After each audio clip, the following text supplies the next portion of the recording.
All right, so let's talk about how men and women can both keep you stuck in a relationship, stagnant, um, through love, manipulation, marriage. So let's just say you're married or not married to someone. Marriage is a manipulation tactic to keep you stuck and stagnant. Someone trying to have control over your finances or is the sole provider through, they can use materials such as a vehicle. Um, if you're unemployed, they can use that. Or they can also, you can be working. You and your person can be working, right? This person can manipulate you into losing your job and saying, hey, I can take care of everything while you stay home. What if I don't want to stay home? This is how they take your independence, and they take control and things of that nature. You have to learn to take your power back. Okay, so for some of you, you might need to plan an exit strategy, okay, into finding a way to gain your independence back and things of that nature. Another thing they use is money and material. You can be in a relationship and your person gives you an allowance just enough to get by, or they can cause economic abuse. They give you nothing at all or bare minimum to the point where you have to solely rely and be dependent upon them. Okay, so when you're going into any relationship, make sure you have your ducks in a row. Make sure you got you. Make sure you have stability. If you don't have stability, you got money to move around from point A to point B. Make sure you have your own job, your own side hustles, somewhere to always lay your head, and a way to provide basic necessities. Because when a person feels like you're handicapped, which means you can't provide for yourself, or you don't have no hustle, no drive, you're not driven, you're not ambitious, you're not motivated, like you're easy to manipulate. The enemy will come in very fast because they know that you need them. Somebody likes the fact that you call them for everything. You know what I'm saying? They enjoy that because that makes them feel good. You feel what I'm saying? So be careful with that. Another thing, your person influencing you to do drugs or stay inebriated all the time, um, just to take advantage of you. You feel what I'm saying? So let's just say you don't do drugs. All of a sudden you're noticing you're starting to drink. It's because they're projecting. You're picking up on their bad habits, their demons, their evil spirits, their evil ways, okay, and things of that nature. So um it's giving narcissism. Okay, you can have a mother, a father, a sibling, mother, an aunt and uncle, um, whomever, who tries these tactics on you and think that they're going to continue to get away with certain shit. That's just like a parent having siblings compete, or a parent showing favoritism. They praise one child but overlooks the other child, and they don't understand that causes a lot of trauma.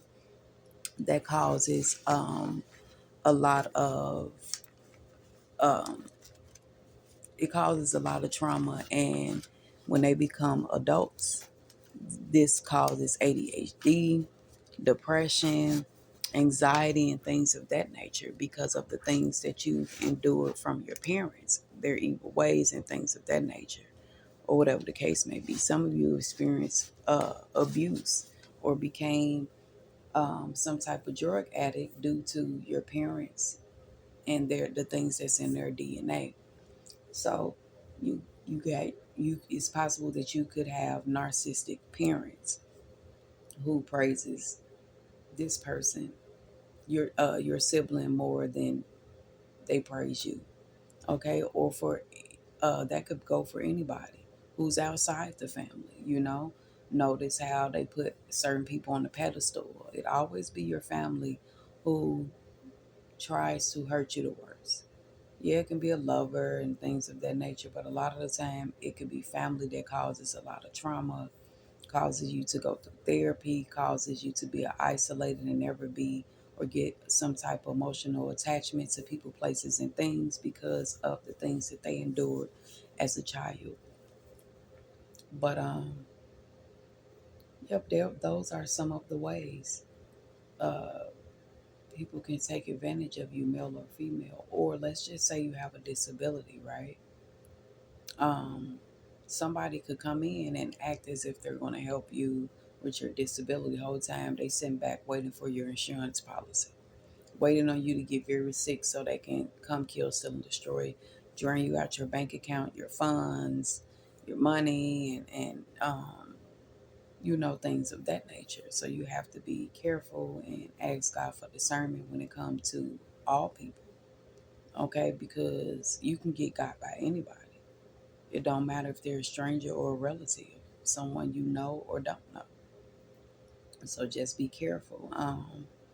Another way that the enemy can come in and still kill and destroy is through, let's just say you have this an example, deceased relatives, or you had a bad childhood experience and trauma, abuse, drugs, neglect, or you lost a parent, or you lost a sibling, someone that was very close to you. The enemy can come in and prey on you too. They use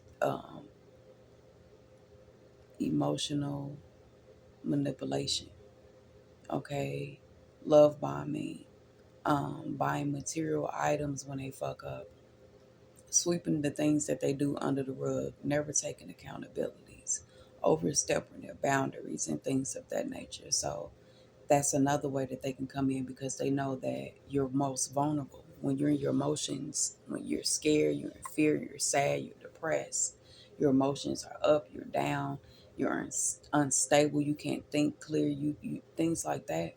You're an easy target for Satan to come in. And that's why when you go into these relationships, they constantly fail relationships because you're not recognizing the patterns, the cycle. You're not seeing where all these things stem from. Your pain, your suffering, your misery, um, failed accomplishments, and things of that nature. Like you're wondering why you can't get ahead because you have to see where this shit come from, where it stems from. Okay, you might be in a position to where you're doing something that you don't want to do. You picked up a habit that you've seen people around you or the environment that you grew up in around you or the people, the family you were born into. You've seen those bad habits. You've seen them do these things. So you've done these exact same things. So figure out why you're doing the things that you do and where do it stem from. And how do you go about fixing and changing those things?